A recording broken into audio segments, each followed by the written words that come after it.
600 просмотров. Именно столько набрал мой предыдущий ролик про Курскую АЭС и решение Путина готовить там взрыв, теракт и ядерную катастрофу. Привет, друзья! Сейчас появилась новая информация от Валерия Соловья по поводу Курской атомной электростанции. Он говорит, что надежда есть только на невыполнение приказа сотрудниками станции или военными, потому что безумцы продолжают упорствовать в своих стремлениях устроить техногенную катастрофу на Курской АЭС.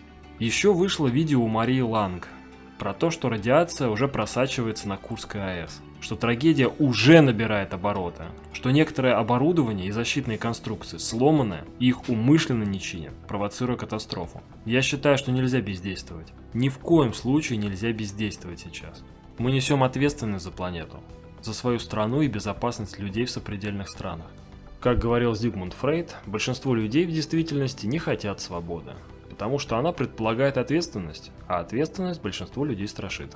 Катастрофу на Курской АЭС хотят устроить, чтобы создать глобальное заражение местности и создать демилитаризованную зону между Сумской областью Украины и Курской областью Российской Федерации, наплевав на количество жертв, разрушения и ущерб планете. Путинский режим – это убийцы, насильники и маньяки, и с ними должно быть покончено как можно быстрее, всеми доступными способами.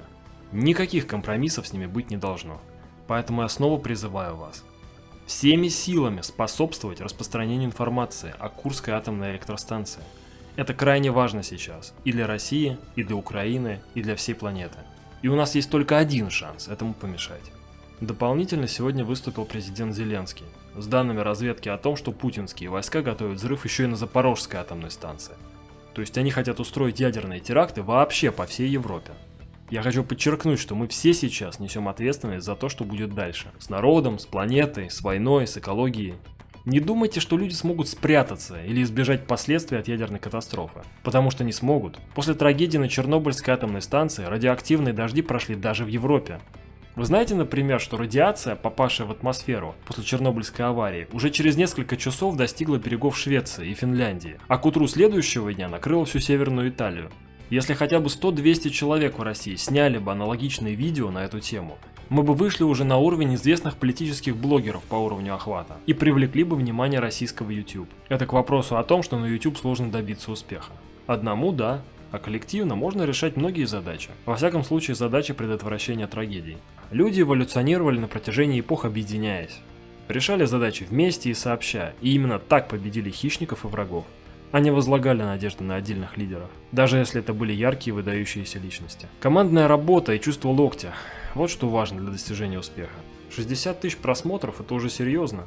Именно столько суммарно получили бы 100-200 политических активистов, записав обычные видео на своих каналах, у каждого из которых было бы по 300-600 по 600 просмотров, сопоставимо с размером городской газеты или эфира на местном телевидении. Просто люди почему-то думают, что они ничего не решают, что от них ничего не зависит и потому не вникают в цифры. А зря. Здесь важно не столько умение, сколько энергия и энтузиазм, а также готовность действовать и воевать со злом. Никто ведь не ждет от вас умения записывать ролики так же классно, как топовые блогеры. У них действительно сложный монтаж, работа с графикой, звуком, это правда. Но сделать что-то простое по силам абсолютно каждому. Сфокусируйтесь на задаче, сделать самое простое видео и собрать 300-600 просмотров.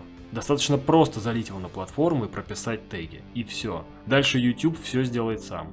Преступная власть почему-то решила, что пересажав в тюрьму десяток ярких политических лидеров, они смогут победить протестную активность.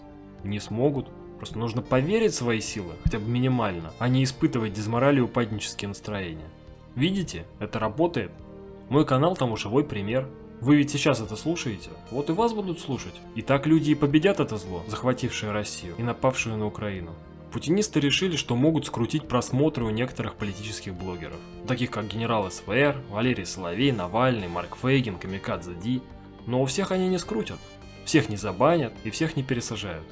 Потому что молодежь умнее, хитрее и нас больше, и число наше будет только прирастать. В общем, мораль сей басни такова. Толпой угасят даже льва.